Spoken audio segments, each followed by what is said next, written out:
আসসালামু আলাইকুম। এ পর্যায়ে আমরা পাই চার্টের ইউজ দেখব এবং আমরা কিভাবে পাই চার্ট দিয়ে ছাত্রছাত্রীদের গ্রেড আমরা ডিভাইড করতে পারি এটা দেখব। এ বি সি ডি স্টুডেন্টের গ্রেড এবং কতজন স্টুডেন্ট পেয়েছে এটা আমরা দেখতে চাই। এ গ্রেড পেয়েছে 12 জন, বি গ্রেড পেয়েছে 15, সি গ্রেড পেয়েছে 10, ডি গ্রেড পেয়েছে 3 জন। সিনারিও হলো ক্লাসে কয়জন A B C D grade পেয়েছে তা আমরা দেখাতে চাই এবং গ্রেড বিতরণের আমরা পার্সেন্টেজটা দেখব। গোল, এটাই হলো আমাদের গোল। আমাদের গ্রেড এবং স্টুডেন্ট ডেটাটা আমরা সিলেক্ট করে চার্টে যাব, আমরা পাই চার্ট দ্বারা দেখাতে চাই।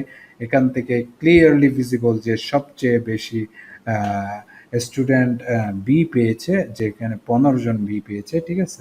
সবচেয়ে বেশি বেশি কোন কোন গ্রেড সব মানে যে কোন গ্রেডটা সবচেয়ে বেশি স্টুডেন্ট পেয়েছে, বি গ্রেড, তাই না? পেয়েছে 30%, 12 জন স্টুডেন্ট, এবং সি পেয়েছে 10 জন স্টুডেন্ট, যেটা হলো 25%, এবং সবচেয়ে কম পেয়েছে 7.5% স্টুডেন্ট, সেটা হলো ডি গ্রেড। এবং এখান থেকে ক্লিয়ারলি ভিজিবল যে এই বি গ্রেড পেয়েছে সবচেয়ে বেশি স্টুডেন্ট, 37.5%, এবং এ পেয়েছে 30%।